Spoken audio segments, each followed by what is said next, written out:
Halo teman-teman, selamat datang di YouTube Yohanes Agung Prayoga dan kali ini kita akan bahas QYB. Kenali bisnis Anda ya. Nah, ini karena banyak hal yang harus dibicarakan tentang QYB karena banyak hal yang miskomunikasi tentang QYB.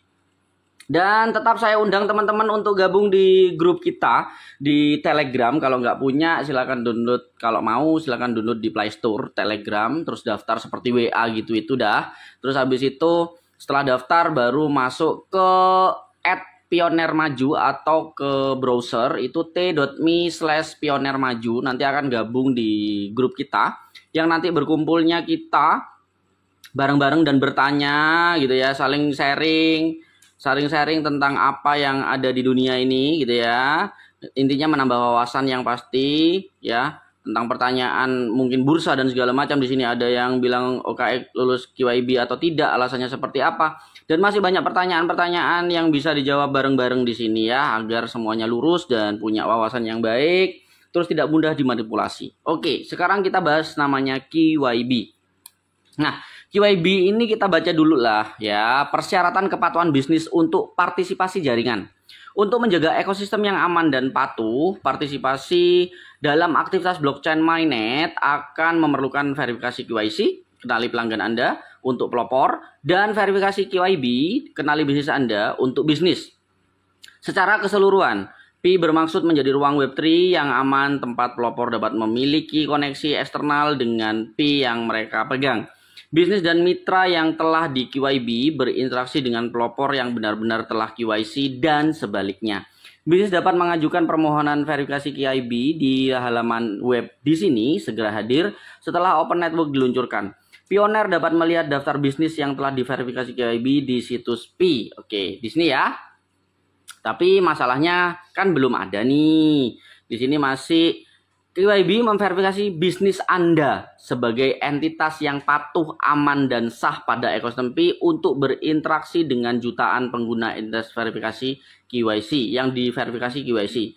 Ya, di sini tertulis banget bahwa sudah jelas bahwa QYB memverifikasi bisnis Anda sebagai entitas. Jelas ya. Bisnis Anda sebagai entitas atau sebagai individu yang sudah memiliki bisnis tetapi belum memiliki regulasi yang benar. Ya, regulasi yang benar seperti apa? Regulasi yang sudah diakui oleh negara, punya regulasi seperti kalau semuanya toko kripto, Indodax itu punya regulasi yang berlandaskan Bapepti gitu ya. Jadi ini adalah hanya untuk mereka pioner yang memiliki bisnis, contoh seperti toko kelontong, seperti toko elektronik. Nah, itu kan tidak ada regulasinya. Ya enggak, mungkin izin usaha ada, tetapi regulasinya tidak ada gitu ya. Bukan regulasi secara resmi banget ya, memang resmi. Bisnis memang resmi gitu ya. Izin usaha memang resmi, oke. Tetapi itu sangat bisa dikatakan itu sangat random banget dan kita bisa mengakui bahwa kita sudah memiliki izin resmi dan bla bla bla bla bla bla. Ya enggak sih? Sekarang ada toko atau ada bisnis ya, toko kue gitu ya. Sebenarnya kan ada izin bisnis, tetapi kan kalian tidak memiliki yang namanya website resmi. Ya, mungkin ada yang punya, tetapi kebanyakan kan tidak memiliki website resmi. Terus tidak terlalu dikenal oleh semua dunia ya enggak sih? Terus abis itu mungkin izin usahanya hanya dipegang diri sendiri, sertifikatnya izin usaha, nomor izin usaha. Kita bagi pioner yang akan melakukan sebuah bisnis atau akan melakukan bukan bisnis, tapi akan bertransaksi ke bisnis tertentu.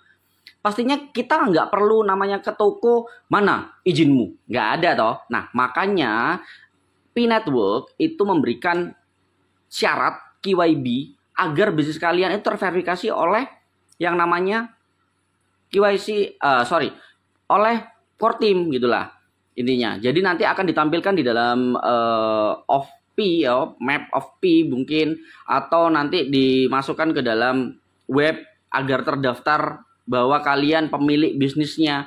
Seperti itu. Beda dengan namanya bursa.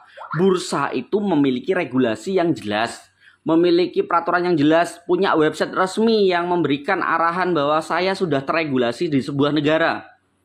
Beda seperti toko kelontong. Toko kelontong nggak akan ditemukan di situ, ya. Jadi teman-teman, untuk KYB itu hanya fokusnya adalah ke mereka yang memiliki bisnis tetapi belum terdaftar regulasi secara resmi yang ditampilkan kepada publik. Sehingga publik akan bingung untuk apakah benar ini punya izin ya? Apakah benar ketika saya bertransaksi itu benar ya, sudah diverifikasi apa enggak?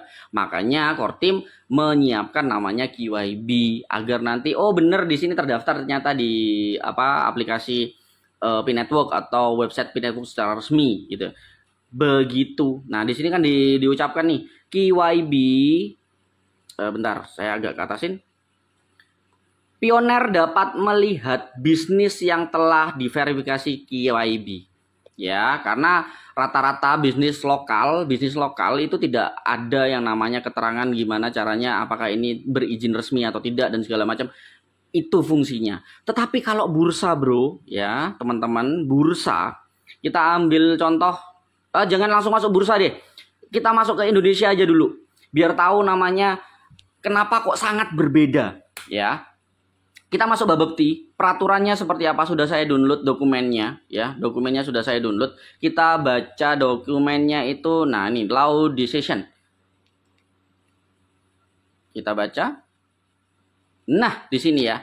Kalau namanya bursa, untuk terdaftar di regulasi berjangka, ya, pialang berjangka seperti toko kripto, kenapa dia punya regulasi Bapepti, Peluang punya regulasi Bapepti, Indodax punya regulasi Bapepti, karena di sini ya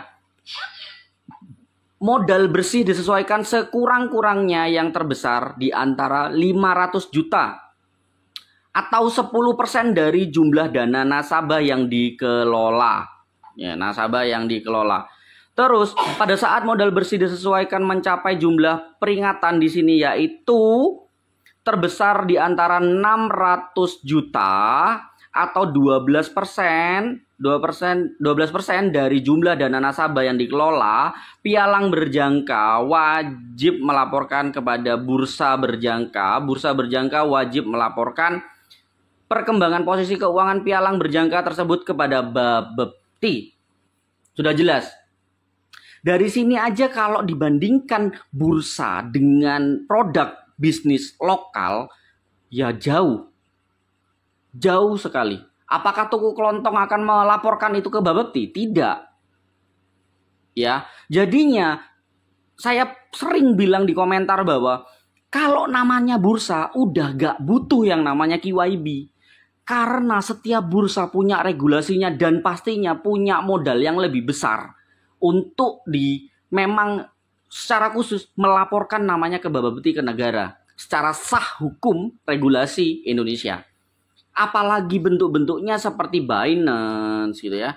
Seperti Binance, seperti OKX gitu ya. Kita ngelihat salah satu, HTX deh, HTX. HTX itu regulasi resminya itu ada banyak di setiap negara. Di sini, di Dubai, di British, di Australia, di Amerika Selatan. Jadi KYB ini kok banyak yang informasi salah tangkap tentang KYB. Miskomunikasi tentang si KYB. Contoh lagi, OKX. OKX itu banyak banget. OKX Euro, LTD, Bahamas, Fintech Hong Kong, Service Digital, SG atau Singapura, ya, Singapura, Australia, Chaves, ya, Chaves Vintage. Itu setiap negara, hampir setiap negara Asia Pasifik dan Eropa dan segala macam gitu ya, itu sudah terregulasi mereka. Ya, terregulasi. Contoh Binance. Binance itu ada di Prancis. Di Prancis itu ada DAS ini Digital Asset Service Provider. Terus Itali itu ada Digital Asset Service Provider yang di Itali. Ya, Binance Itali. Lutunia, Spanyol, Polandia, Sweden, Kazakhstan.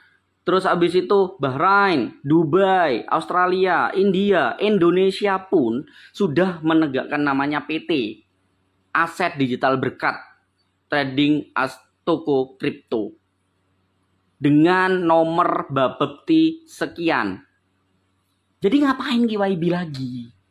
Ngapain? Sudah terverifikasi oleh negara dan hukum di dalam negara. Yang harusnya KYB adalah bisnis lokal, teman-teman. Harus bisnis lokal yang belum terdaftar secara resmi dan terikat.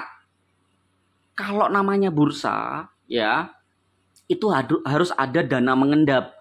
Ada segregate account namanya. Segregate account itu nggak tahu ya. Segregate account itu adalah rekening yang bisa dipantau oleh Bapepti. Ya, segregate account. Kalau toko kelontong, toko elektronik yang ada di toko-toko, adakah segregate account? Nggak ada, teman-teman. Ya, itu alasannya kenapa Kortim itu meminta KYB kepada bisnis lokal agar mereka terverifikasi dan beneran ini ada bisnisnya. Takutnya Pioner itu bertransaksi tapi bisnisnya nggak ada.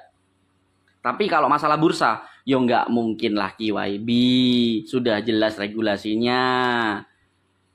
Nggak bisa dipungkiri lagi. Mereka tanpa diminta KYB, mereka sudah punya regulasi yang sangat-sangat mahal. Gitu ya. Tolong pahami namanya KYB. Biar nggak miskomunikasi lagi, misinformasi lagi terhadap wawasan yang kalian baca. Apalagi komentar-komentar yang OKE belum KYB, belum ada. Itu namanya ya wajar lah ya, wajar banget. Semoga ini menjadi sebuah wawasan yang baik. Kenapa saya bisa ngomong seperti ini? Sok tahu dan bla bla bla. Oke. Cari aja Yohanes Ageng Prayoga Bapepti.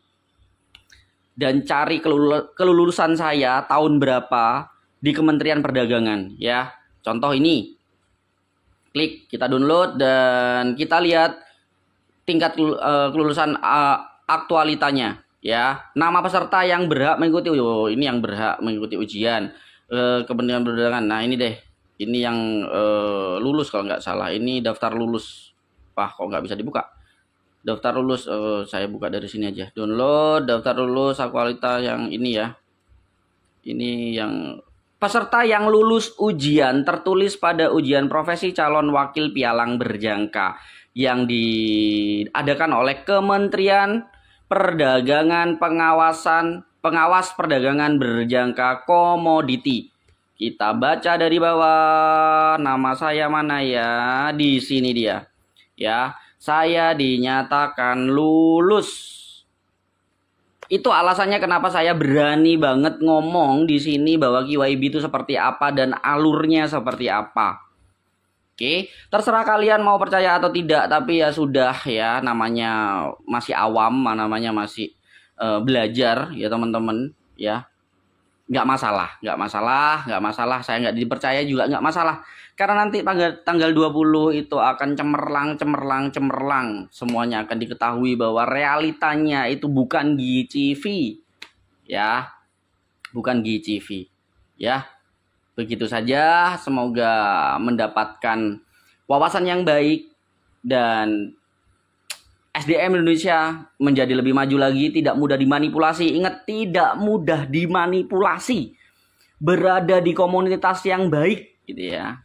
Komunitas yang teruji dan jelas siapa yang membawa komunitas tersebut. Jangan asal-asalan, jangan tiba-tiba langsung percaya walaupun itu dari mulutku sendiri. Verifikasi lagi, tanya lagi di Google, baca lagi di Google ya, biar kalian meyakini itu sesuatu hal atau informasi yang kalian dapat itu benar adanya gitu ya. Itu saja yang bisa saya sampaikan. Saya Yohanes Ageng Prayoga, terima kasih banyak sudah menonton. Semoga wawasan bertambah dan SDM Indonesia semakin maju. Pesan terakhir adalah jangan mudah dan mau dimanipulasi lagi. Bye-bye, selamat menikmati.